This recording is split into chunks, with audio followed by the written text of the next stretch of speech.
Muchas gracias a todos los que están con nosotros. Yo soy Carol Perelman para Enlace Judío y estamos aquí con el doctor Francisco Moreno Sánchez. Paco, nos encanta verte. Muchas gracias por tu labor en acompañarnos en este 2020 en la pandemia y ahora recibiendo un nuevo año. Feliz año, que sea un año de salud plena y que recuperemos la libertad que hemos perdido. Felicidades por el Premio Nacional de Salud que recibiste. Gracias, y nos encanta gracias, tenerte acá. Carol.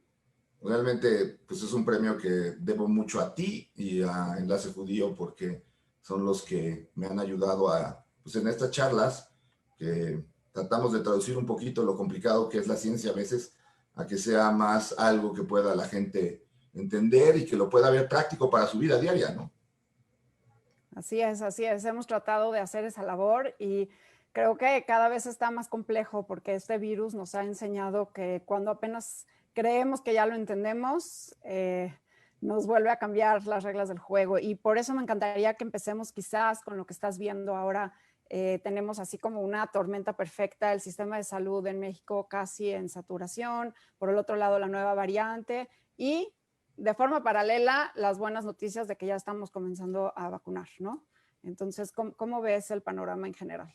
Pues yo creo que lo que dices es claro, es la tormenta perfecta en varias aristas. Una es, pues si ustedes ven, se han roto récords de número de casos diarios de diagnóstico.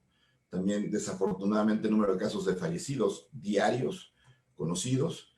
Y se conjunta esto en el invierno, en donde hay otras infecciones respiratorias, junto con la mayor transmisibilidad de una de las cepas, de una de las variantes, no cepa, una variante del virus del COVID, y además, pues con una saturación hospitalaria altísima. Entonces, todo parece conjuntarse para que las próximas semanas estemos, pues, con mucha saturación hospitalaria, por lo tanto, no vale la pena arriesgarse a enfermarse. Creo que el mensaje es claro. Si ya te cuidaste tanto tiempo, este es probablemente las últimas 2-3 millas, los últimos 2-3 meses, en donde te tienes que cuidar para llegar a la final, ¿no? A lo que queremos llegar todos, que es el día en que podamos decir, ya podemos salir sin peligro. Ahorita, si sales, hay peligro. Y cuando hablas de cuidarnos, o sea, hemos aprendido a cuidarnos gracias a todos tus consejos y a todo lo que hemos aprendido a que el cubrebocas y el distanciamiento, pero ¿qué tanto nos está cambiando con esta variante lo que ya sabíamos hacer? ¿Tenemos que modificarlos? O sea, la variante es más contagiosa, ¿tenemos que cambiar nuestra conducta? Yo creo que vale la pena, te voy a pasar un par de láminas en cuanto a la variante para que entiendan que es una variante y esto nos puede ayudar mucho a entender lo que tú estás diciendo, porque creo que es un mensaje muy claro. Las mutaciones, ¿qué son? Pues son cambios que tiene cualquier microorganismo en esa replicación para hacerte mejor.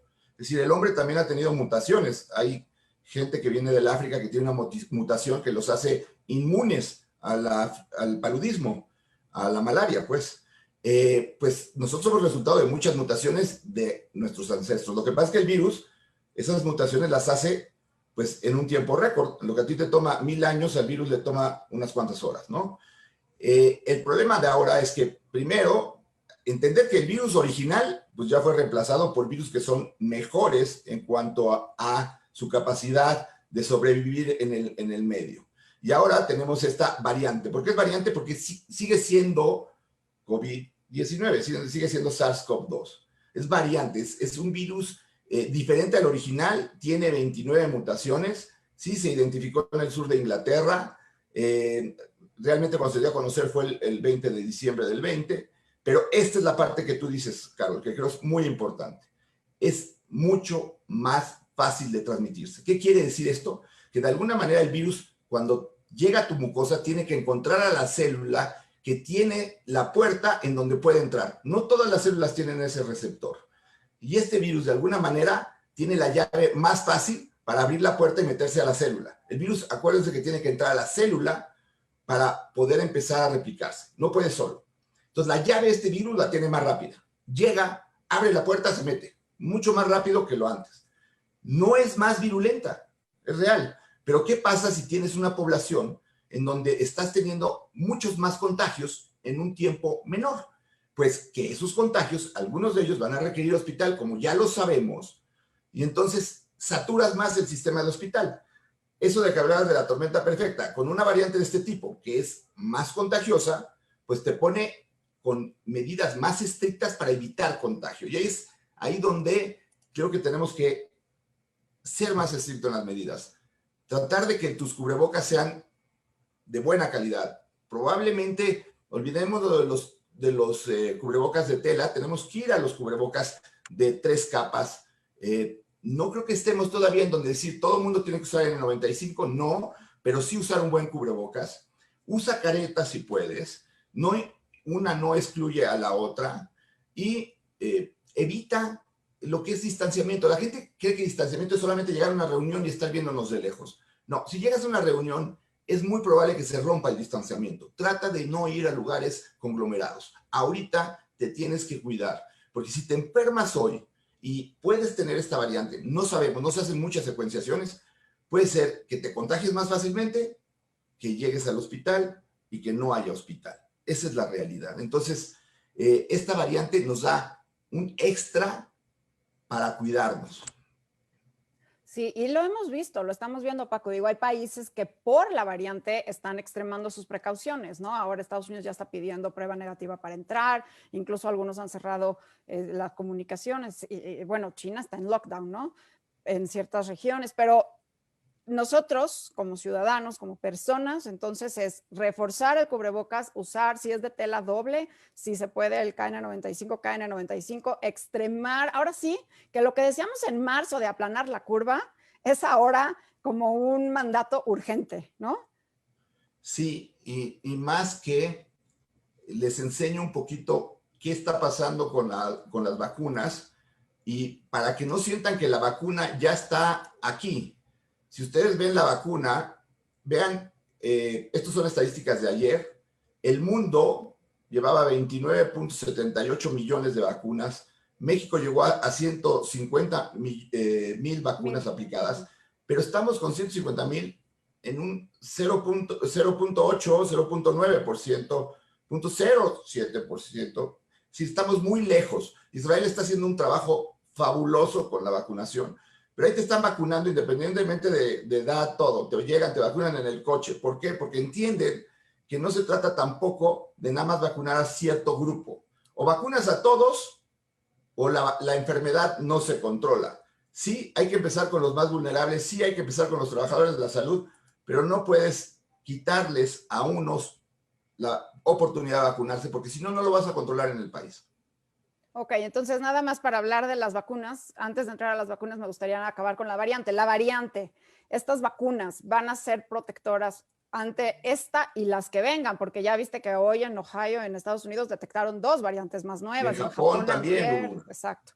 O sea, Entonces, vamos a, digo, nada más queda claro que entre más oportunidades le demos al virus de que se siga replicando y nos vamos contagiando, vamos a seguir viendo más variantes. Entonces, ¿estas vacunas qué? estas vacunas siguen protegiéndonos contra estas variantes. Pero lo que tú dices es real. Si no logramos frenar la replicación viral, puede potencialmente existir una variante que se escape de la protección. Y entonces sí estamos como estábamos en marzo. Y entonces, a ver, la variante que está cambiando la curva, porque la variante va a cambiar la R, entonces va a cambiar la curva, y entonces la inmunidad de rebaño ya no es de 75%, ¿necesitamos más vacunados o quedará igual? No, el número de gente inmune va, o sea, el número de gente que requieres para tener inmunidad de rebaño, el porcentaje es el mismo. Lo que pasa es que imaginemos 2 escenarios. Si hay una variante que tu sistema inmune sigue reconociendo como el original y que la vacuna sigue protegiendo, entonces sigue sumando a la inmunidad. Si la variante se escapa de tu sistema inmune, quiere decir que ya no lo reconoces como la variante original, entonces vuelves a ser susceptible, como éramos todos al principio de este virus. Correcto. Y si se llega a escapar de la vacuna, pues entonces tenemos una vez más una variante que no tenemos cómo protegernos. Ahora, empieza a haber reportes de reinfecciones por variantes. Okay, esto es muy importante. Pero, ¿qué puede estar pasando? Si la variante empieza a predominar en la población en donde estás estudiándola, pues las reinfecciones que vas a tener es por esa variante. No necesariamente porque la variante se escapó a tu sistema inmune, sino porque a ti ya se te había bajado el sistema inmune, habían bajado tus anticuerpos por alguna razón propia tuya, y entonces la variante es la que te infecta porque es la que predomina en el lugar. Eso todavía no lo podemos definir. Si la variante se está escapando a ciertos memoria del sistema inmune, o si nada más ocurrió porque la persona le bajó el sistema inmune y era la que estaba predominando en el sitio. Esas preguntas todavía no están bien claras. Pero lo que es real es que hipotéticamente puede ocurrir lo que tú estás diciendo. Si nos tardamos mucho en vacunar, si hay mucha replicación viral, el virus se va a hacer cada vez más y más fuerte y puede escapar al sistema inmune. Lo hace la influenza. La influenza crea un cambio estructural que hace que tú te tengas que vacunar al año siguiente. Sí. Se escapa a lo que tienes. Entonces, ojalá y no, ojalá pero hay que frenar esto ya. Ya, el mensaje es, creo que clarísimo, o sea, cuidarse ya no es lo que hablábamos en marzo, ahora es realmente con mayúsculas. Y ahora sí pasemos a las vacunas y luego me encantaría que hablemos de los tratamientos, en especial de esto que se oye tanto de la ivermectina, que lo hemos platicado tú y yo, pero quizás vale la pena volver a tocar. Entonces, hablemos de las vacunas. ¿Cómo ves las vacunas que tenemos en México? Ya tenemos a la Pfizer, ya está autorizada a AstraZeneca, sin embargo, aún no está realmente ya distribuyéndose. ¿Cómo ves la asignación, el orden de asignación? Primero los médicos, a ti no te han vacunado, no ha llegado al sector privado, pero por ejemplo están las brigadas de vacunación que planea el gobierno y pretende vacunar a las personas mayores de 60 años, pero primero en zonas rurales. Entonces, bueno, ¿cómo ves todo el tema? Mira, yo creo que el mejor ejemplo lo está dando Israel, ¿eh?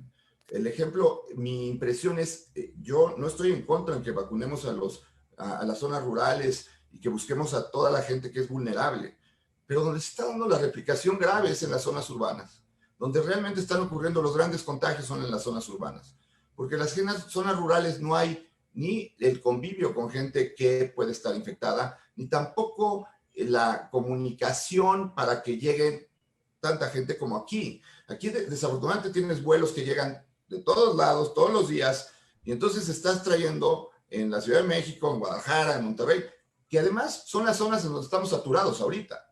Entonces, creo que no es tampoco bueno decir, vamos a ir a los rurales porque eso les hace, perdón, estamos aquí en la zona urbana ahorita teniendo problemas, y es donde, en una ciudad donde tenemos 18 millones de habitantes, pues es evidentemente un sitio donde va a haber muchísima contagio. Ves las fotos del metro, más ahora que hay estaciones que no funcionan, o la de los transportes públicos.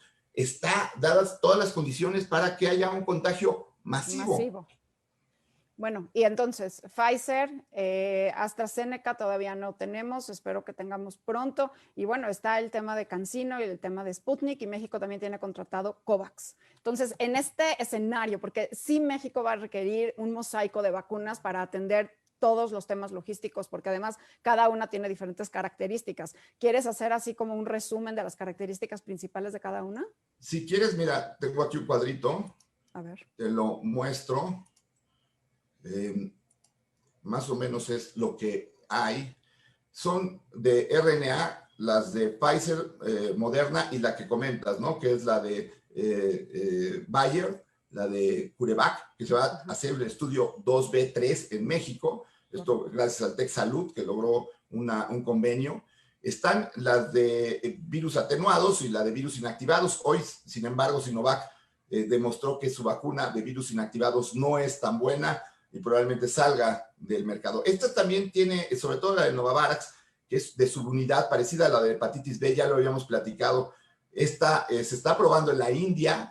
La India ya compró o ya tiene arreglado recibir cerca de 1 billón de dosis de Novavax. Entonces, esta vacuna puede ser una vacuna buena. Y luego están las de vector viral que incluyen AstraZeneca, CanSino, Johnson Johnson, y como sabes, aquí está Sputnik. ¿Cuál es la situación? Bueno, creo que hay ventajas de algunas vacunas son una sola dosis, por ejemplo, CanSino, lo mismo se habla de Johnson Johnson.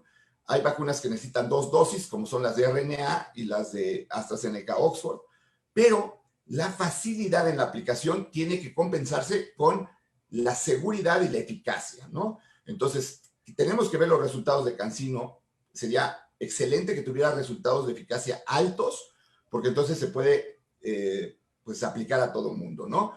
Pero queda ahí la pregunta que hubo en julio cuando el artículo original mostró que la eficacia no era tan buena en gente de edad mayor porque ya tienen cierta inmunidad contra el adenovirus, ¿no? Que es un adenovirus humano, el adenovirus sí. O sea, no generaba suficientes anticuerpos a mayores de 55. Así es. Entonces, pero, insisto, falta los resultados de la fase 3, muchos de los cuales van a estar en México. Sí. Pero la realidad, y esto es algo que tenemos que entender, esto va a llevar un challenge para el futuro. Vas a tener población vacunada con diferentes vacunas y si de por sí estás vacunando a la inmensa población y hay variabilidad inmunológica, ahora va a ser complejo conocer esa variabilidad inmunológica metiendo las variables de diferentes vacunas.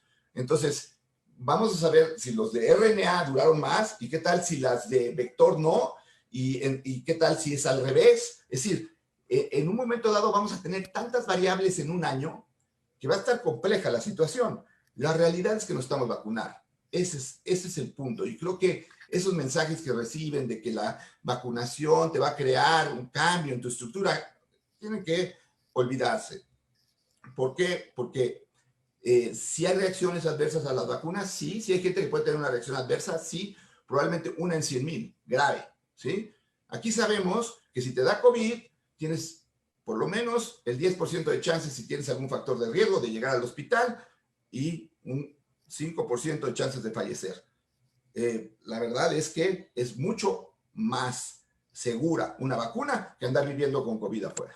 Absolutamente, y además la COVID deja secuelas y además, bueno, la cantidad de muertos y todo lo que estamos viendo, definitivamente el camino a la inmunidad de rebaño, de grupo, es la vacunación. La vacuna es muchísimo más segura que tener COVID. Entonces, bueno, invitar a vacunarse y entonces aquí entro a la parte de que pues las vacunas pueden ser muy efectivas, pero no son efectivas si no se aplican. Entonces, para la vacunación, entender ¿quién no debe de vacunarse? Mira, en las vacunas de RNA se ha hecho mucho énfasis en los que han tenido reacciones alérgicas, pero entendamos que es una reacción alérgica. Si tú tuviste un shock anafiláctico por algo, pues realmente yo te diría cuidado. Pero si tú has tenido alergia a algún medicamento, vete y vacúnate. Si tienes alergia al polvo, vete y vacúnate. ¿Por qué? Porque el beneficio va a ser muy grande. Te vacunan, te observan 15, 20 minutos y no vas a tener mayor problema. Ahora, a la persona que va a ver una película y le parece pésima es la que va a hablar mal. Aquí igual, a la gente que le hizo una reacción es la que va a decir, me hizo una reacción la vacuna. Sí, pero ya estás vacunado, ¿no? Realmente lo que tenemos que entender es, puede haber dolor en el brazo, puede haber dolor de cabeza, puede haber algo de fiebre, etcétera. Que bueno, si tienes eso, quiere decir que estás haciendo una muy buena respuesta inmune. Al final es lo que quieres generar. Entonces, el beneficio de la vacuna es muy grande. Tienes que tener historia de una alergia severa para decir, no me vacuno con estas. ¿Va a haber gente? Sí. Muy buena la noticia de que los problemas neurológicos previos con vacuna de RNA parecen no tener nada. Están recomendando incluso vacunar gente con esclerosis múltiple, con gente con historia de Guillain-Barré, etc. Ahora, con AstraZeneca, con las de adenovirus, veremos cuáles son las poblaciones que tienen que evitar ser vacunadas, pero evidentemente tenemos que buscar opciones para vacunar a la mayor parte de la población, porque si no, nunca vamos a lograr eso de lo que hemos platicado, regresar a ser más o menos normales. Exacto. Y ahora, hablando de la vacunación, de quién sí, quién no, los inmunocomprometidos y las personas con enfermedades autoinmunes. Recuerden que no estamos vacunando, no estamos usando una vacuna ahorita de virus inactivados, como lo hacemos con la influenza, o como es la fiebre amarilla, o como es sarampión, rubiola, parotiditis. Esas vacunas son virus inactivados que en gente que tiene bajas defensas puede generar una enfermedad. Polio es una vacuna que usa virus inactivados, ¿no? La Sabin, no la Salk. Y esas vacunas pueden generar una respuesta como si la enfermedad, a pesar de que el virus esté inactivado, se genera la enfermedad. Pero aquí estamos hablando de vacunas de RNA. Entonces, el inmunocomprometido, ¿cuál es el riesgo? Que no haga una buena respuesta a la vacuna. realmente no es que le vaya a dar la enfermedad, sino más bien que no levante una buena respuesta a la vacuna. Y bueno, esos van a ser los que vamos a tener que vigilar en cuanto a cuánto elevan los anticuerpos neutralizantes, cómo se comportan. Realmente la inmunidad en torno al COVID es muy compleja, ¿no? Hemos platicado de la inmunidad humoral, de las células T, que pueden mantener una memoria mayor, de los anticuerpos neutralizantes, que parecen ser los que más se asocian con la inmunidad de memoria a nivel humoral. Entonces, hay que buscar estar inmunes. Y si alguien tuvo COVID, Paco, ¿cuánto tiempo después se puede vacunar? Se habla de 2 semanas. Se habla que en 2 semanas tú te puedes vacunar. Sí. Ok, porque hay países que piden 3 a 6 meses después de COVID. Con 2 semanas después de COVID ya te puedes vacunar. Hay estudios que han dicho que te puedes vacunar de 2 semanas. Ahora, volvemos a ver, la mayor parte de esas recomendaciones son con las vacunas de RNA. Recordemos que todavía las otras vacunas... Lo que sabemos, no sabemos es lo que todavía. conocemos, no sabemos. Sí, digo, Johnson Johnson va a publicar en una semana, parece que tiene ya el hearing del FDA, ya sabremos más de Johnson Johnson. De AstraZeneca todavía estamos esperando como lo final, pero lo que estamos platicando aquí es lo de RNA, correcto, lo de Moderna y lo de Pfizer. Pasando un poco a tratamiento, rapidísimo, antes de tomar preguntas, porque me están llegando una cascada increíble de preguntas interesantísimas que vamos a echárnoslas rápido porque sí quiero resolverlas. De tratamientos. ¿En qué estamos con los tratamientos? Todos queremos algo mágico que resuelva esta COVID, algo así como el Tamiflu, y nada más quiero hacer aquí un punto de que es importantísimo ambos frentes, ¿no? O sea, tanto la vacuna como el tratamiento, o sea, tanto la vacuna contra influenza, el ejemplo de influenza, como el Tamiflu. ¿Qué tenemos ahora con COVID? Ya tenemos aquí algunas vacunas. ¿Qué hay en el tratamiento? Mira, en el tratamiento seguimos sin tener ese medicamento mágico que quisiéramos tener, como el Tamivir, el Tamiflu para la influenza, y desafortunadamente la mayor parte de los pacientes que llegan al hospital son pacientes que llegan en la fase inflamatoria, no en la fase viral. Y los medicamentos que se han tratado de utilizar, como el Remdesivir, como la Ivermectina, como otros medicamentos que tratan de utilizarse como antivirales, realmente no se tratan en el momento en donde está la fase viral. Y para complicar esto, sabemos que el espectro de la enfermedad es muy grande. Entonces, si ya sabes que el 80% de la población que se va a enfermar va a salir porque su sistema inmune es bueno, ¿sí? Puedes probar un medicamento y decir, es excelente porque yo lo probé y tuviste 80 pacientes que les fue bien. Sí, pero los 20 que les fue mal, pues era la historia natural de la enfermedad. Por eso ha sido tan difícil encontrar un medicamento. Con ivermectina hay un gran empuje por parte de Houston. Hay un doctor en Houston que ha promovido la ivermectina. ¿Qué es la ivermectina? Es un antiparasitario. En Australia, en marzo, se habló de que ese antiparasitario in vitro, es decir, poniendo las concentraciones de la ivermectina directamente al virus, lo inhibía. Pero no es lo mismo las concentraciones que tú pones directamente contra el virus que lo que tomas se distribuye en tu cuerpo y llega al sitio en donde quieres. Por ejemplo, a nivel pulmonar. Se ha visto que las concentraciones a nivel pulmonar de la ivermectina que necesitas para que tratar una neumonía serían altísimas. Ahora, ¿sirve la ivermectina en la fase viral? Pues eso está por demostrarse. Todavía hay artículos en pro y hay muchos artículos en contra. Ha sido muy difícil desarrollar protocolos con una enfermedad que tiene ese espectro tan grande. Y no es que tampoco los médicos no queramos utilizar medicamentos, ¿no? Lo que menos queremos es que la gente siga enfermando, pero tampoco queremos utilizar cosas que puedan lastimar a la gente. Y hay desafortunadamente productos que lastiman a la gente y que no les dan ningún beneficio. Entonces, yo creo que de ivermectina no hemos oído la palabra final. Pasó con los corticosteroides. Cuando empezó la pandemia, se dijo, los corticosteroides no sirven. Y ahora se ha visto que sí sirven, pero no desde el principio. Sirven en la fase inflamatoria. Hay muchas personas que le diagnostican COVID y en ese momento le mandan corticosteroides. Lo único que hacen es prolongar el tiempo de eliminación viral. Los esteroides se utilizan en la fase inflamatoria. Entonces, la anticoagulación, todo este tipo de situaciones que se vuelven, los pacientes llegan a una farmacia y salen con 8 medicamentos. No. Es un poco de la inseguridad. Mientras más medicamentos te den, es que es más inseguro el médico que te está tratando. Bueno, eso es cierto. ¿Qué pasa, Paco? Y ya voy a empezar con algunas de las preguntas que estoy aquí leyendo. ¿Qué pasa cuando uno se vacuna? ¿Y cuánto tiempo después ya estás protegido? Y si tengo que seguir usando cubrebocas, sí o no. Esa es una pregunta súper interesante, no se ha acabado de resolver. Déjenme les cuento un poquito acerca de lo que está hablando Carlos, creo que es algo muy importante conocer. La vacuna probablemente conforme va pasando el tiempo va a tener más protección para ti, pero es probable que eso pase hasta los 28 días y 28 días a lo mejor de la segunda aplicación. Cuando tú te vacunas vas a tener que seguir usando cubrebocas. Puede ser que si te llegas a infectar no desarrolles enfermedad, pero lo puedas contagiar. ¿Cuánto tiempo puede la persona persistir con esta situación en donde tú no tienes síntomas, no tienes una enfermedad grave, pero sí lo puedes contagiar a otras personas? Es más, te vuelves como el asintomático, que son los muy difíciles de controlar y los que estamos diciendo que hay que usar cubrebocas. Entonces, hasta que no sepamos bien cuánto tiempo tardas tú en dejar de ser un huésped que te puedes infectar, no desarrollar enfermedad, permanecer como asintomático, pero sí contagiar, hay que continuar con el cubrebocas. Correcto, porque sabemos que las vacunas de RNA que ya están autorizadas sí previenen COVID-19 y COVID-19 grave, pero no necesariamente previenen la transmisión. Entonces sí, y además no son inmediatas, o sea, no porque me pongan la vacuna hoy ya salgo al ratito y ya estoy protegida. Te tardan varios días en montar la respuesta inmunológica completa, ¿no? Así es.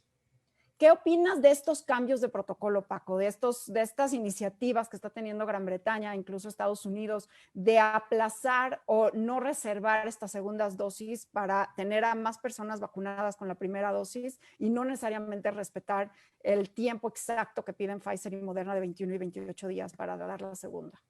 Mira, yo creo que es ponerle más variables a las variables. ¿Por qué? Porque sabemos que, y lo hemos leído en algunos artículos, que la segunda dosis es muy importante para reforzar ese aumento en el número de anticuerpos. Mi preocupación es, vamos a tratar de vacunar a más individuos con una sola dosis. Creo que el argumento no es malo, o sea, yo creo que tiene validez. Ahora, hay que ver las consecuencias. Entonces, dentro de un año y medio vamos a tener quienes se vacunaron de una vacuna, de otra vacuna, de la vacuna bien, de la vacuna no completa. Vamos a tener una población, un mosaico de población inmunológica y no sabemos qué puede traducir eso. Creo que eso es muy importante. Si los estudios se hicieron con 2 dosis, hay que usar 2 dosis. Van a venir más vacunas. Sí, nos urge vacunar a todos, lo sé, pero pues tampoco puedes hacer las cosas a medias. Mi impresión es que pues hay que seguir los estudios como se hicieron. Y fueron con 2 dosis, hagámoslo con 2 dosis. Y tampoco combinarlas, no empezar, por ejemplo, con Pfizer y luego ponerse otra. Bueno, Así a es. ver, preguntas. Que si realmente estás viendo reinfecciones. Sí, o sea, Empezamos porque... a ver reinfecciones, sí, y entiendan que la enfermedad ocurrió hace un año. Hay gente que se enfermó en marzo, abril, mayo. Ya han pasado 7, 8, 9 meses. Entonces, pues no es extraño que empiece a haber reinfecciones. Ahora, insisto, la media, lo normal de inmunidad, no lo conocemos. A lo mejor son 2 años y estos son los que se salen de la media. Así como va a haber gente que le dura después de una infección 6 años la inmunidad. Puede ser. No sabemos cuál es la media, pero sí empieza a haber reinfecciones, sí. Ahora, entiendan eso, es la media no la conocemos. Si tuviéramos millones de reinfecciones, pues sí estamos llegando a la media, porque entonces la mayor parte de la gente ya perdió la inmunidad. Esa no es la situación. Entonces, no hay que angustiarse por las reinfecciones, pero pues es otra razón por la cual tienes que continuar con tus medidas de prevención. Correcto. Otra pregunta. Tengo un sistema inmune muy fuerte. ¿Puedo sin vacuna? Pues ojalá. Eso no lo sabes. Te voy a decir por qué. Puedes tener un sistema inmune muy fuerte. Puedes estar infectado con una carga viral muy alta y tu sistema inmune servir para que tengas una respuesta inflamatoria muy fuerte cuando no lograste controlar el virus inicialmente, y entonces lo que vas a tener es una inflamación muy fuerte que te va a llevar a terapia intensiva y te va a intubar. La verdad es que no hay que arriesgarse. Existen jóvenes que tienen enfermedades graves. Existen personas con buenos sistemas inmunes que tienen problemas graves.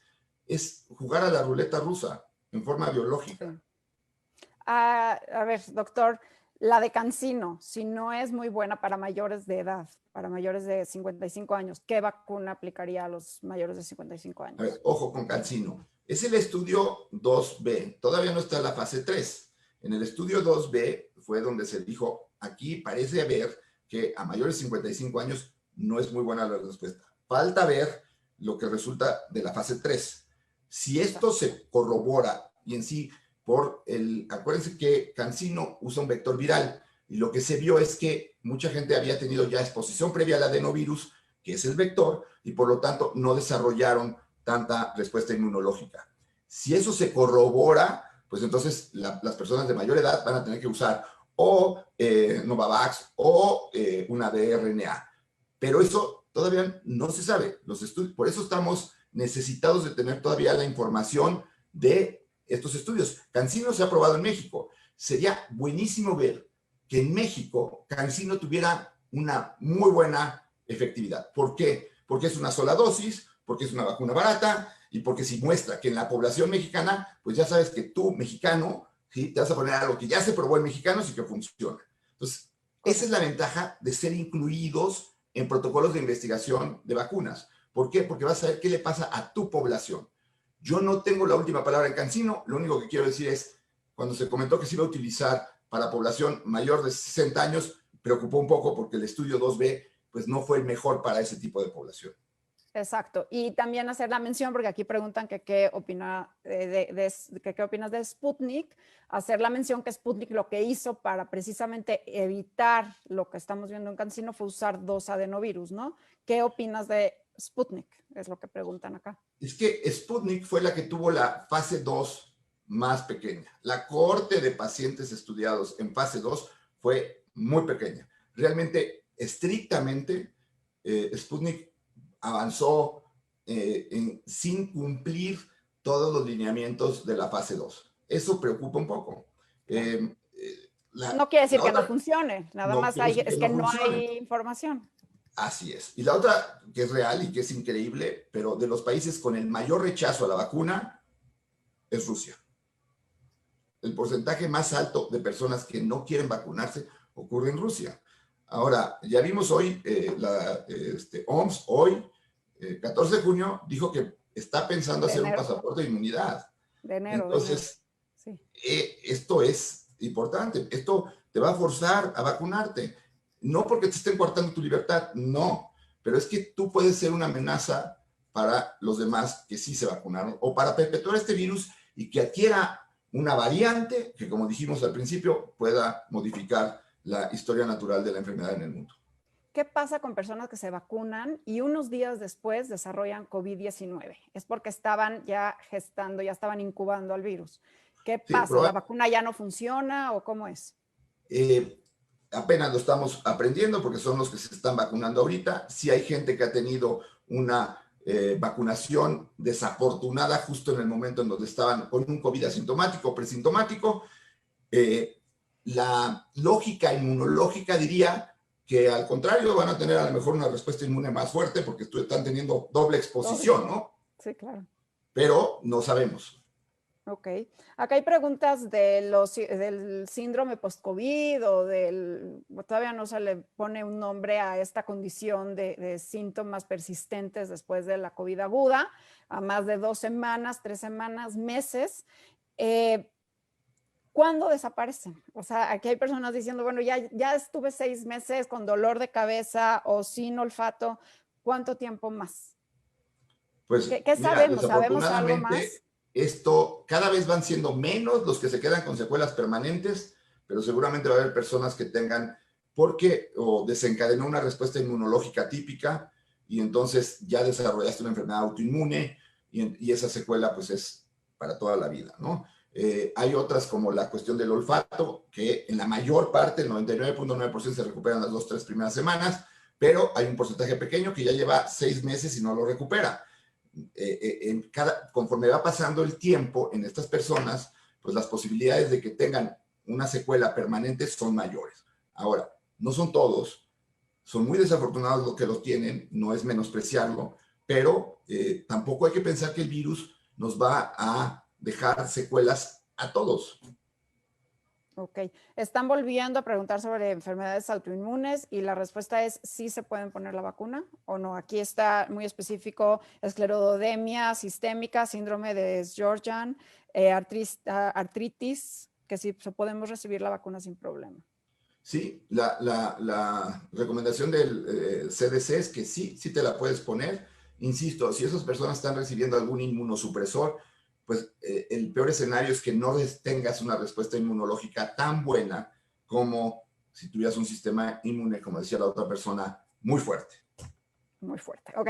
Respecto a la ivermectina, como profilaxis, como prevención. La verdad, yo creo que la mejor prevención que tenemos es el cubrebocas. No se ha demostrado y va a ser muy difícil demostrar que la ivermectina es preventiva. ¿Por qué? Pues ¿cómo vas a demostrar que realmente una persona tiene la protección cuando sabemos de familias en donde se enfermó uno y 3 de la misma familia no se enfermaron? Y entonces, si tú hubieras usado ivermectina en esa familia, dirías, ¿ya ves? Tomando ivermectina, esos 3 no se enfermaron. Y ha pasado en familias que sin ivermectina sucede. Eso es lo que vuelve tan complicado el tomar una decisión de decir, sí, esto sirve. ¿Y cuáles son los efectos secundarios de tomar ivermectina de forma prolongada? Náusea, te puede dar, o sea, puedes tener otras alteraciones, hay reportes de pérdida de cabello, hay varios reportes de cosas que pueden ocurrir si estás tomando un antiparasitario y sobre todo a dosis altas por tanto tiempo, ¿no? Sí, Sé que hay un protocolo por ahí, me recuerda un pero poco lo que vivimos con la hidroxicloroquina, ¿no? O sea, queremos remedios fáciles de tener, que in vitro funcionan en las células, pero no necesariamente en el ser humano y en las dosis que son. Acá hay una pregunta sobre esta desinformación que está llegando sobre que las vacunas tienen consecuencias como esterilidad, problemas de corazón, etcétera, que si es cierto o no es cierto. bueno, yo creo que hay una campaña antivacuna que ya no es nueva, o sea, tiene tiempo. Recordemos que la última epidemia de sarampión que ha habido en el mundo fue producida por gente que decidió no vacunar a sus hijos cuando eran chicos porque hubo esta creencia del autismo. Y lo que tuvimos ahora fue una epidemia de sarampión que incluso afectó en México. Creo que el que la población entienda que la vacuna tiene muchos menos riesgos que la enfermedad real, es lo que debe estimularnos a vacunarnos. Yo me quiero vacunar. En cuanto esté disponible la vacuna para los hospitales privados, me quiero vacunar. Quiero que se vacunen todo mi equipo. Están ansiosos de vacunarse. Tenemos la incertidumbre de que todavía no nos dicen cuándo, pero yo me quiero vacunar. Creo que es el ejemplo de, si yo me quiero vacunar, ¿qué sabes tú que no sé yo que te hace que no te vacunes, ¿no? Absolutamente. Y espero que te vacunen pronto, Paco, a ti y a todo tu equipo que están al frente y que están viendo pacientes todos los días. Si pudieras, porque sé que no vamos a poder, porque sé que lo que requerimos ahora en esta emergencia es vacunarnos con lo que nos pongan en el brazo y mientras esté autorizado, yo creo que me pondría cualquiera de las autorizadas. Pero si pudieras escoger. Pues es que las que tienen ahorita más información son Moderna y Pfizer, 95% de efectividad. La forma como se hace esa vacuna parece ser maravillosa, la estructura, el mecanismo como se produce, pues ahorita sería Moderna o Pfizer, porque esas son las que conozco, ¿no? A lo mejor esto va a cambiar conforme aparezca Novavax o cuando aparezca AstraZeneca o Johnson Johnson, o a lo mejor mismo CanSino. No estoy quitándole ninguna propiedad a las vacunas.